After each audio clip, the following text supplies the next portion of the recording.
Hello दोस्तों, welcome to YouTube channel YRS class में एक बार फिर से आप सभी लोगों का बहुत बहुत स्वागत है। दोस्तों, क्लास 9, 10, 11, 12 विषय हिंदी में जो तेलुगुत्री के महत्वपूर्ण प्रश्न हैं जो हर एग्ज़ाम में 2, 4 और 6 नंबर के प्रश्न पूछे जाते हैं, मैं आज उन सभी प्रश्नों को आपके सामने अच्छे तरीके से बताने वाला हूँ। दोस्तों, प्रश्न नंबर 1 आपके सामने कह रहा है, हिंदी साहित्य को कितने भागों में विभाजित किया गया है। यानी दोस्तों, जो हिंदी साहित्य है उसे कितने भागों में बांटा गया है। तो इसके उत्तर में हम लिखेंगे दोस्तों और जानेंगे भी, हिंदी साहित्य को 2 भागों में विभाजित किया गया है। पहला है गद्य साहित्य, दूसरा है पद्य साहित्य। अगर कोई आपसे पूछे हिंदी साहित्य को कितने भागों में विभाजित किया गया है, तो आपको बताना है 2 भागों में। कौन कौन सा है?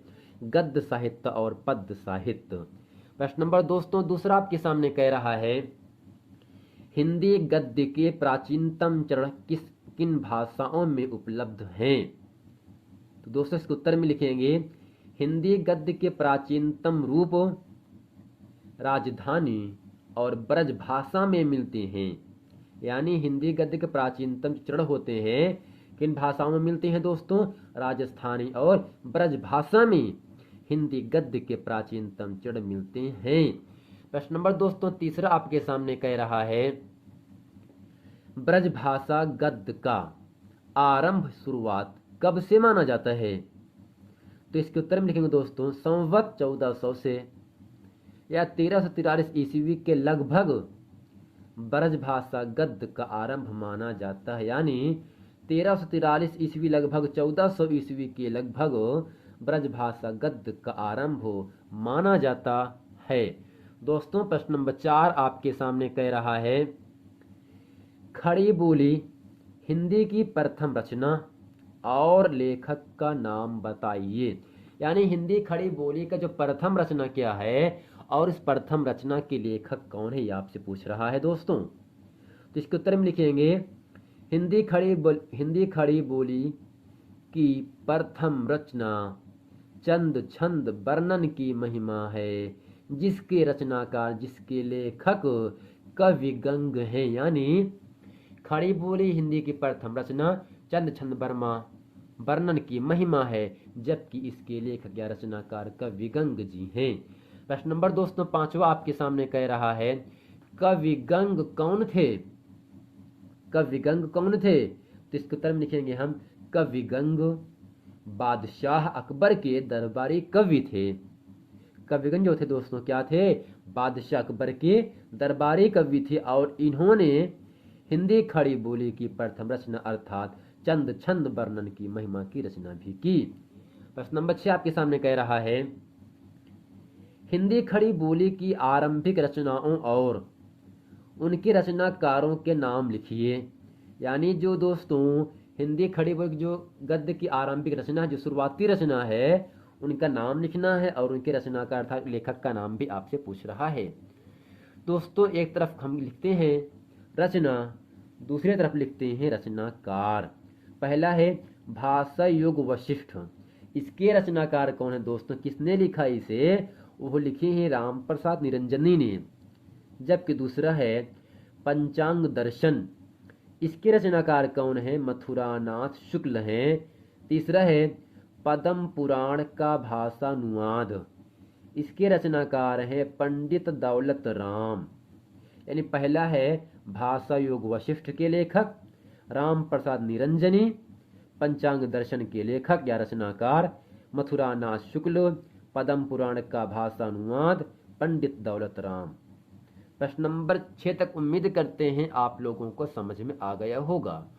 प्रश्न नंबर 7वां आपके सामने कह रहा है, ब्रज भाषा के प्राचीन गद्य की 2 प्रमुख रचनाओं और उनके रचनाकारों के नाम बताइए या लिखिए। यानी दोस्तों ब्रज भाषा के प्राचीनतम गद्य की 2 प्रमुख रचनाओं और उनके रचनाकारों के नाम लिखिए। तो इसके उत्तर में क्या लिखेंगे हम? ब्रज भाषा के प्राचीनतम गद्य की 2 प्रमुख रचनाओं और उनके रचनाकारों के नाम निम्नलिखित हैं दोस्तों। निम्नलिखित का अर्थ होता है नीचे है। पहला है 84 वैष्णव की वार्ता, जिसके रचनाकार कौन है दोस्तों? गोकुलनाथ हैं। इन सब प्रश्नों को आपको हर हाल में याद होगा, एग्जाम में ऐसे प्रश्न हर हाल में पूछे जाते हैं। दूसरा है दोस्तों अष्टयाम। अष्टयाम के लेखक कौन है दोस्तों? रचनाकार कौन है? नाभादास हैं। यानी पहला है 84 वैष्णव की वार्ता, जिसके लेखक गोकुलनाथ, और अष्टयाम के रचनाकार नाभादास जी हैं। प्रश्न नंबर 8वां आपके सामने कह रहा है दोस्तों, हिंदी खड़ी बोली गद्य के विकास में सहायक 2 प्रमुख लेखकों के नाम लिखिए। हिंदी खड़ी बोली गद्य के, किस बोली के? खड़ी बोली के। किसमें? गद्य के विकास में सहायक 2 प्रमुख लेखकों के नाम क्या है? पहला है सदल मिश्र, दूसरा है दोस्तों इंशाअल्लाह खां। प्रश्न नंबर 9 आपके सामने कह रहा है, खड़ी बोली गद्य के प्रारंभिक उन्नायक राजा द्वि के नाम लिखिए। दोस्तों इसको उत्तर में लिखेंगे हम राजा लक्ष्मण सिंह और राजा शिवप्रसाद सितारे हिंद राजा द्वि कहलाते हैं। कौन कहलाते हैं राजा द्वि? राजा लक्ष्मण सिंह और राजा शिवप्रसाद सितारे हिंद को राजा द्वि कहा जाता है। प्रश्न नंबर 10 आपके सामने कह रहा है दोस्तों, आर्य समाज के प्रणेता कौन हैं? तो इसके उत्तर में हम लिखेंगे, जानेंगे, आर्य समाज के प्रणेता स्वामी दयानंद सरस्वती हैं। प्रश्न नंबर 11 आपके सामने कह रहा है दोस्तों, आधुनिक युग का विकास कब से माना जाता है? यानी आधुनिक युग का विकास कब से माना जाता है दोस्तों? जिसके उत्तर में लिखेंगे हम, आधुनिक युग का विकास भारतेंदु युग, ये कब से माना जाता है? 1850 ईस्वी से माना जाता है। यानी दोस्तों अगर आपसे कोई पूछे आधुनिक युग का विकास कब से माना जाता है, तो आपको बता देना है 1850 ईस्वी से आधुनिक गद्य का विकास माना जाता है। प्रश्न नंबर 12 आपके सामने कह रहा है, आधुनिक हिंदी गद्य का जनक किसे कहा जाता है? आधुनिक हिंदी गद्य का जनक किसे कहा जाता है? दोस्तों आपको याद रखना है, भारतेंदु हरिश्चंद्र को आधुनिक हिंदी गद्य का जनक माना जाता है। क्या माने दोस्तों? जनक माना जाता है। प्रश्न नंबर 13 आपके सामने है, जो कि इस वीडियो का अंतिम प्रश्न होगा। इसमें आपसे कह रहा है दोस्तों, भारतेंदु युग के प्रमुख 4 जीवनी लेखकों तथा रचनाओं के नाम लिखिए। तो इसके उत्तर में लिखेंगे हम, भारतेंदु युग के प्रमुख 4 जीवनी लेखकों के नाम तथा रचनाकार निम्नलिखित हैं।